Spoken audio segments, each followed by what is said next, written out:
Hello guys, welcome back to my YouTube channel cricket buddy, जहां पे आपको cricketing world के सारे न्यूज़ मिलते हैं हर रोज़। तो आज एक अलग दिन और एक नए टीम का प्रीव्यू, जो कि आज फोर्थ डे है। तो आज की टीम जो होगी वो गुजरात टाइटंस होगी, लेकिन उसके पहले डिस्क्रिप्शन में लिंक दिया हुआ है इंस्टाग्राम पेज का, व्हाट्सएप चैनल का, वहाँ पे जाके भाई को फॉलो कर लीजिए, क्योंकि जैसे ही वीडियो आती है वहाँ पे भाई आपको बता देता है कि वीडियो आ गई है। वैसे वीडियो रोज़ शेड्यूल होती है सुबह 9 बजे की, तो वीडियो आपको 9 बजे सुबह मिल जाती है, लेकिन उसके बाद भी भाई आपका लिंक वहाँ पे प्रोवाइड कर देता है, जिससे आपको काफ़ी आसानी होती है वीडियो पे जाके वीडियो जाइए, क्लिक कीजिए लिंक पे और आप सीधा वीडियो पे आ जाएंगे। एक और खासियत होती है कि वीडियो पे आता ही आपको ना चैप्टर्स डले मिल जाते हैं, तो आपको जो चैप्टर्स देखना है आप वहाँ पे क्लिक करो, सीधा आप वहाँ पे सीधा पहुँच जाओगे वीडियो के उस पार्ट पे जो आपको पसंद है। इसी के साथ आप चैनल को लाइक कीजिए, शेयर कीजिए, सब्सक्राइब कीजिए और कमेंट करके ज़रूर बताइए कि आपको वीडियो कैसा लगा, और अगर कुछ मैं मिस कर गया हूँ, आपका भाई मिस कर गया, तो आप ज़रूर बता दीजिए वीडियो में कमेंट करके, ताकि आपका भाई नेक्स्ट वीडियो में उसे कवर अप कर लेगा। तो चलिए शुरू करते हैं गुजरात टाइटंस के साथ, जिनका ये 5वां सीज़न होगा इस आईपीएल का।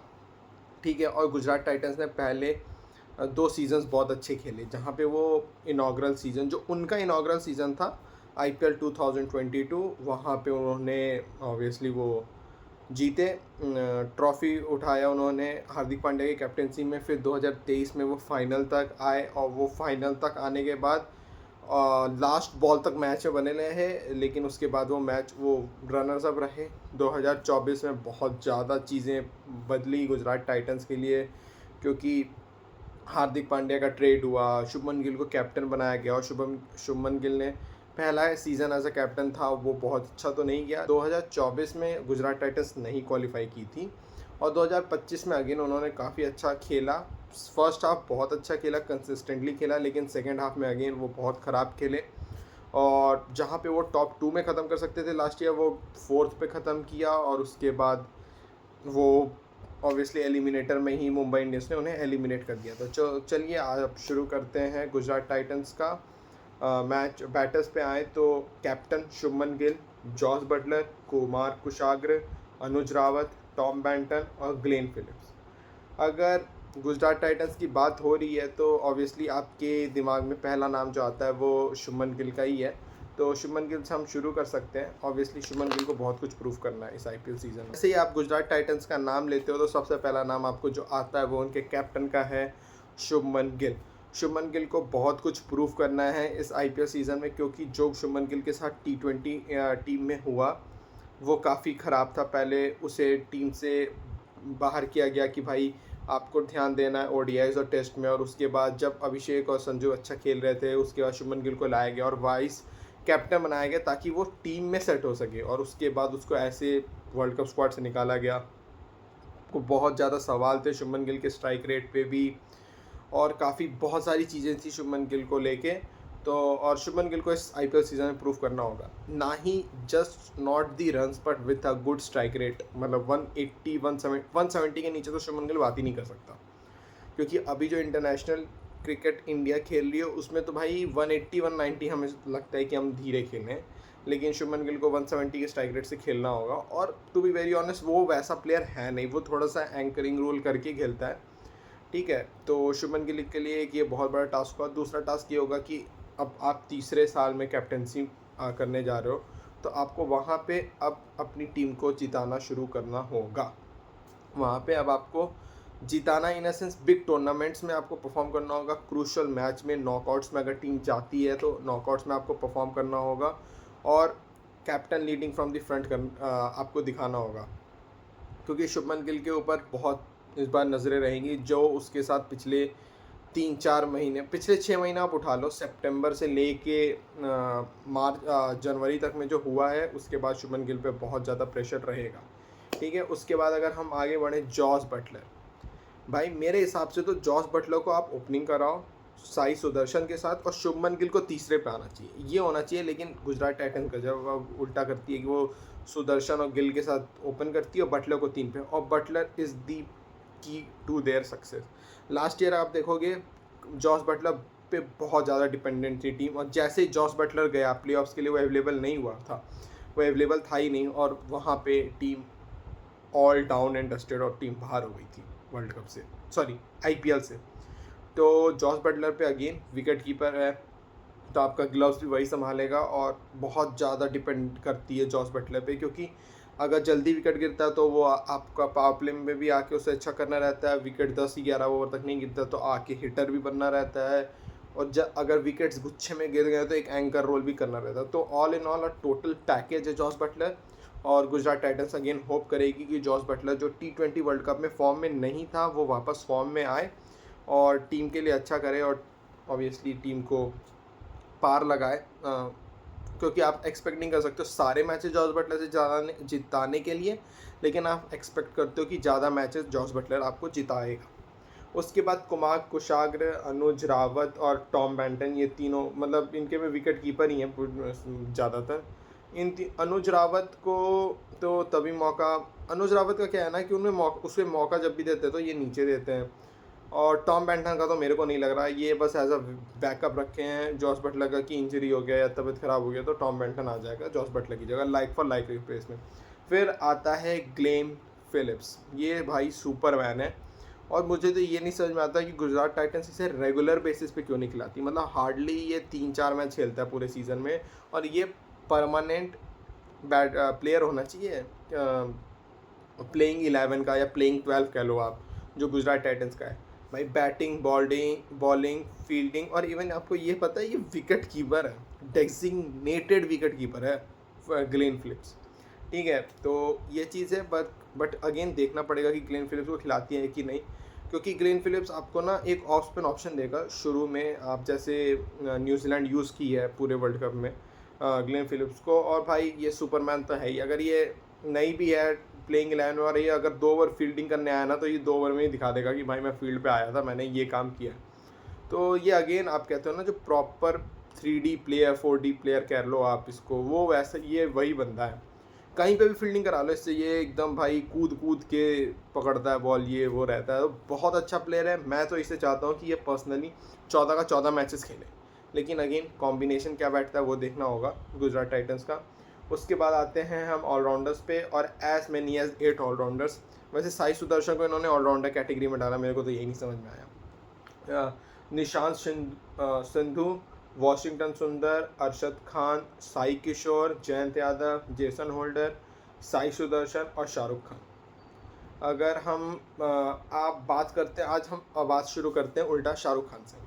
शाहरुख खान को इन्होंने मेगा ऑप्शन में CSK और गुजरात का बिड चल रहा था शाहरुख खान को लेके, क्योंकि CSK बहुत ज़्यादा चाह रही थी फिनिशर के लिए शाहरुख खान को, लेकिन गुजरात ने लिया, और इन्होंने लिया एज अ फिनिशर और इसको 4-5 पे खिलाया कि आप जाके एंकर करो इनिंग्स को।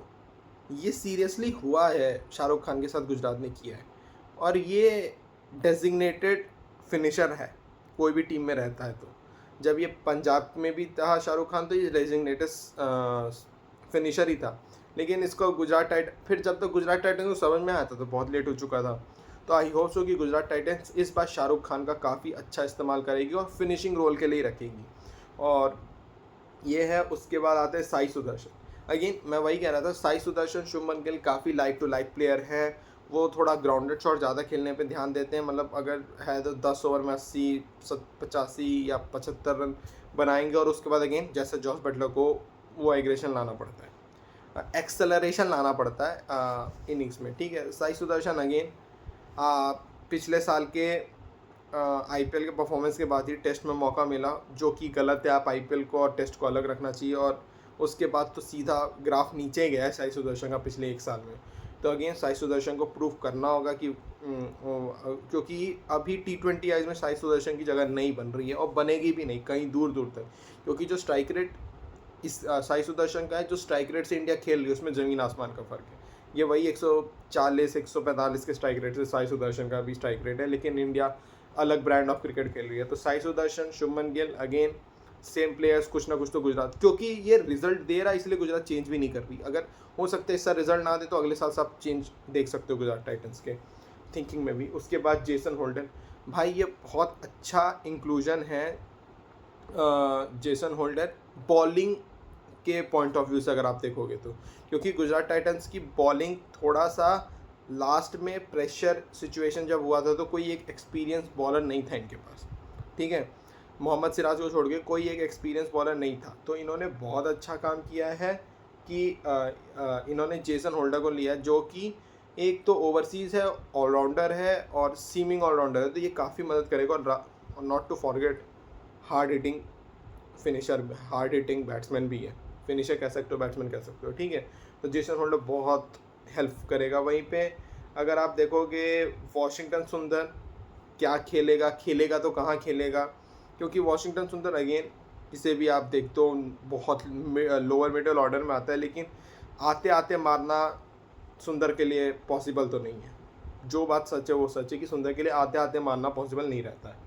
उसके बाद जयंत यादव, निशांत संधू, मोहम्मद अरशद खान, ये तीनों का की अगर हम बात करें तो ये कह सकते हैं कि ये तीनों इम्पैक्ट प्लेयर में रहेंगे। स्टार्टिंग 11 में तो मेरे को नहीं लग रहा कि ये तीनों में से कोई भी रहेगा।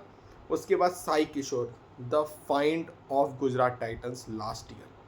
साई किशोर बहुत अच्छा किया था। मतलब जब भी ऐसा लगता था ना कि मैच में कि गुजरात टाइटंस अब शायद मैच हार जाएगी या मैच से बाहर हो रही है, मैच से बाहर हो रही है, कोई किसी को आना पड़ेगा जो टीम को लाएगा, भाई साई किशोर के 4 over 25, 26, 30 run, 2 wicket, 1 wicket, 3 wicket, match खत्म। मतलब गुजरात टाइटंस को मैच में लाया भी है, कभी कभी वन साइडेड मैच भी किया गुजरात टाइटंस के लिए।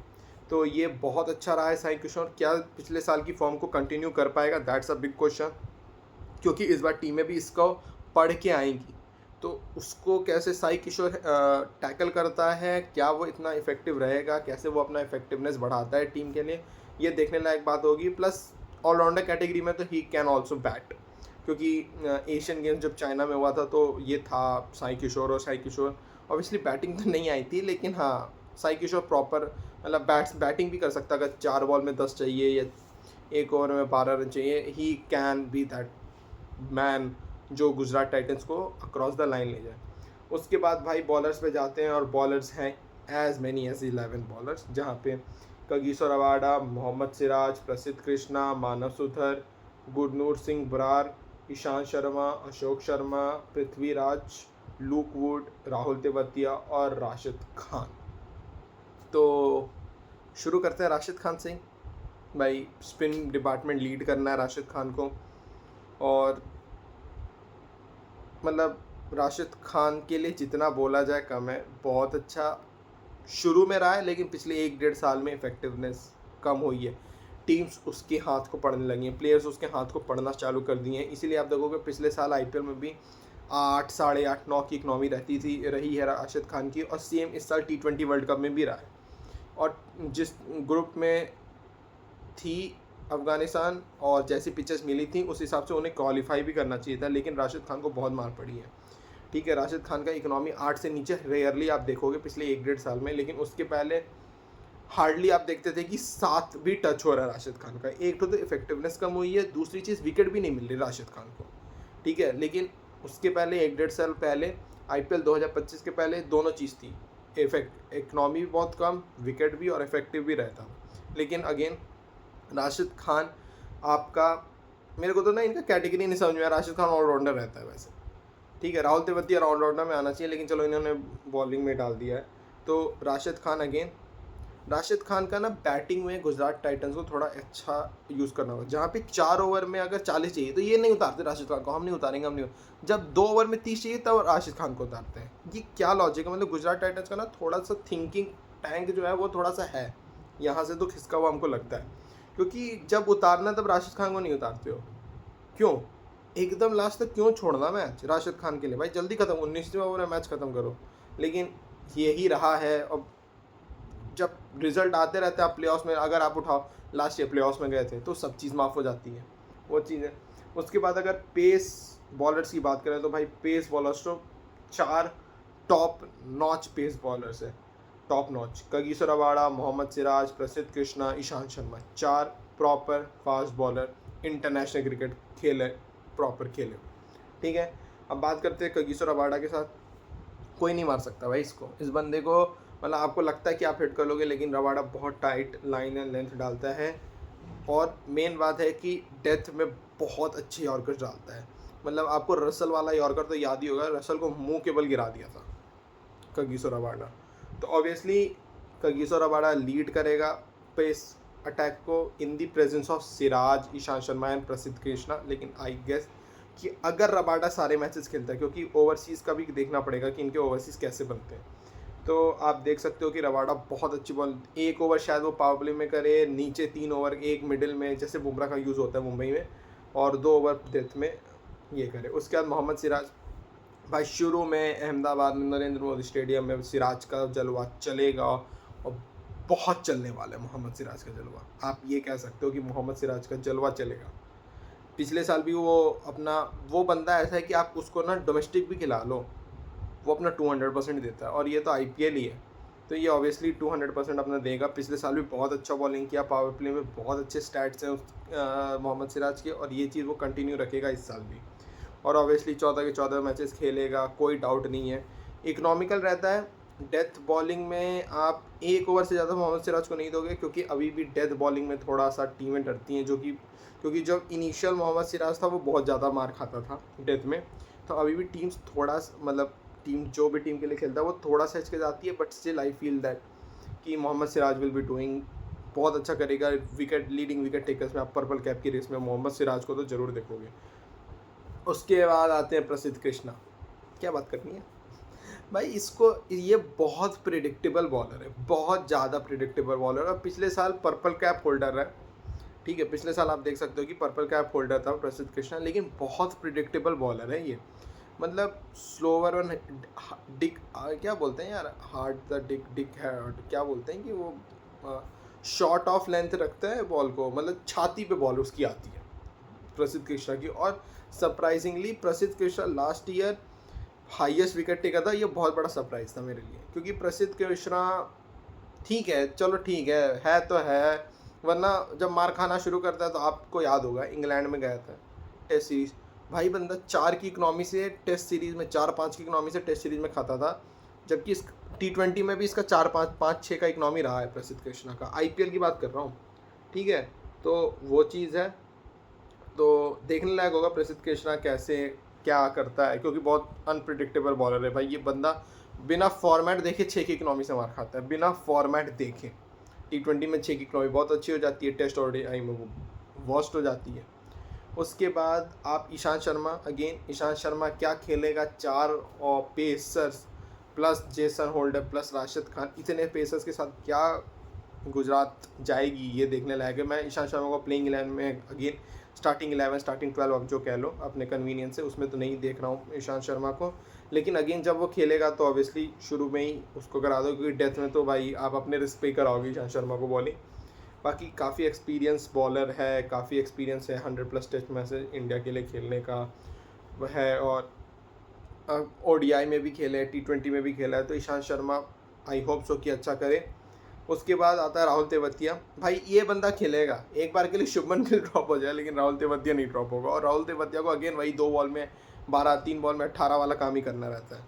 और बॉलिंग गुजरात टाइटंस देती नहीं, ये प्योरली इसको बैट्समैन की तरह खिलाती है, और यहाँ पे ये बॉलर्स कैटेगरी में, लेकिन गुजरात टाइटंस प्योरली राहुल तेवतिया को एज अ बैट्समैन ही खिलाती है। उसके बाद अशोक शर्मा, पृथ्वीराज, लूक वुड, मानव सुथर, गुरनूर सिंह ब्रार, ये अगेन इम्पैक्ट प्लेयर्स हैं, या ये स्टार्टिंग 11 में तो आप नहीं देखोगे। तो इसके साथ ये है। और अगर अब हम चलें फिक्चर्स की तरफ कि गुजरात टाइटंस का क्या क्या मैचेस हैं अभी तक के, उसमें तो पहले मैच है गुजरात टाइटंस का पंजाब किंग्स के साथ 31 मार्च को, जो कि न्यू चंडीगढ़ में खेलना अवे मैच है।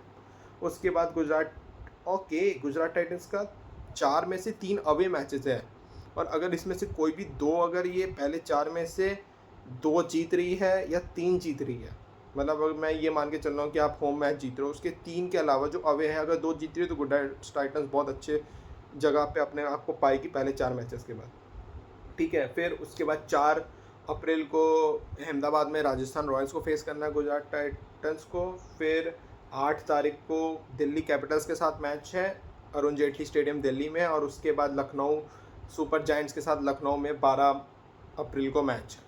ये शायद ये दोपहर वाला मैच है, लखनऊ के कान्हा स्टेडियम में ये दोपहर वाला मैच है गुजरात टाइटंस के साथ। इसके अलावा देखा जाए, अगर हम देखें स्टेडियम, तो एक ही जगह ये खेलते हैं, अहमदाबाद में खेलते हैं। और लास्ट वन अगर आप देखोगे तो गुजरात टाइटंस ने 2022 में जीते, 2023 में रनर अप रहे।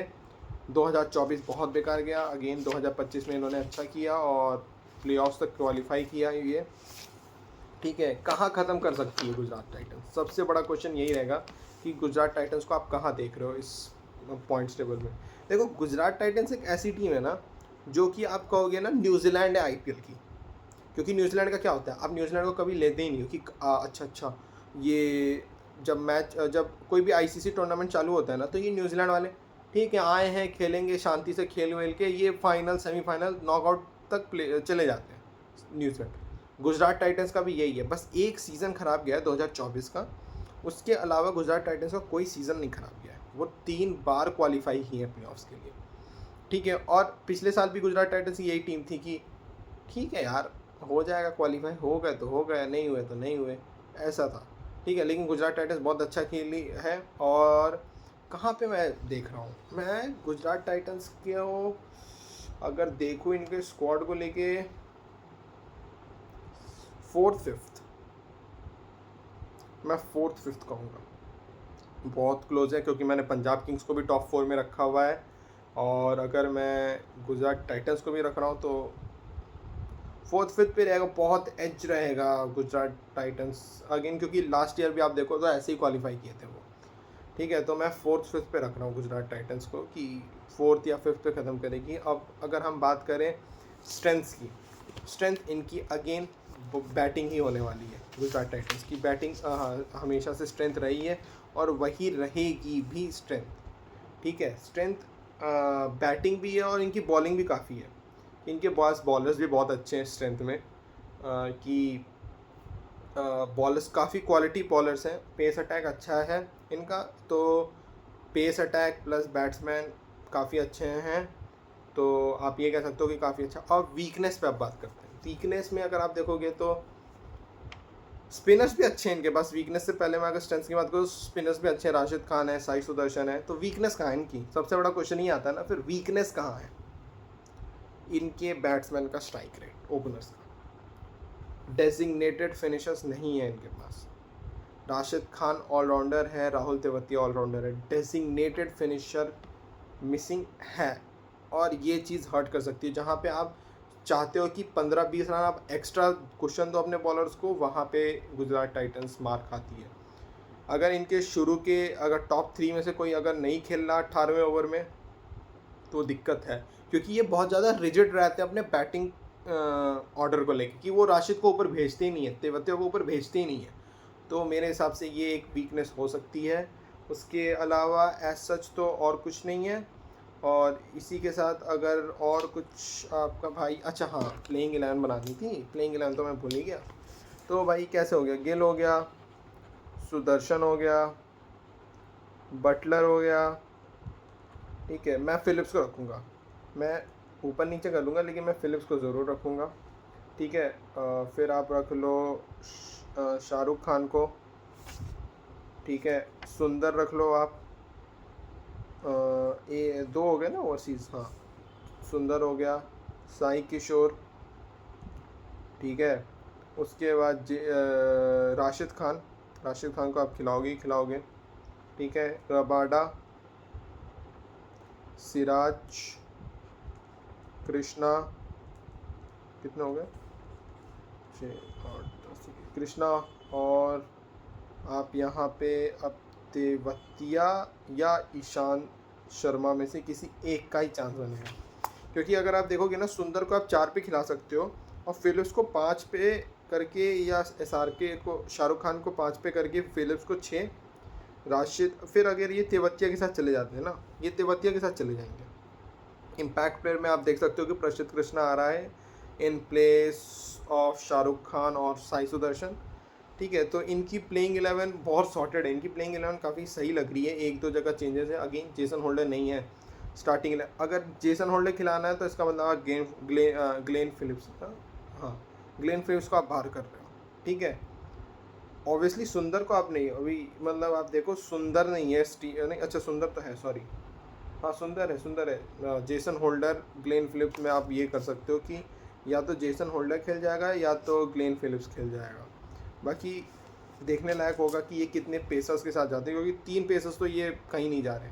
फिर अगर ये जेसन होल्डर के साथ जा रहे हैं तो ये तेवतिया खिलाएंगे, अगर ये ग्लेन फिलिप्स के साथ जा रहे हैं तो ये ईशांत शर्मा को खिला सकते हैं।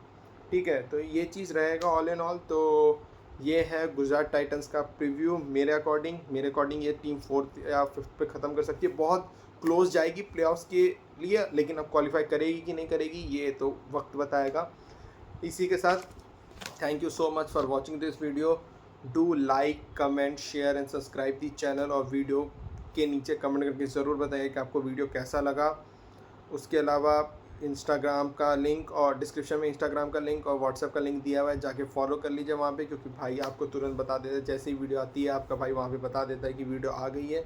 तो वहाँ पे आपको जाके तुरंत वीडियो पे लिंक पे क्लिक कीजिए, आप सीधा वीडियो पे आ जाओगे, और वीडियो में भी चैप्टर्स डले रहते हैं तो आपको बहुत आसानी होती है पूरा वीडियो देखने में।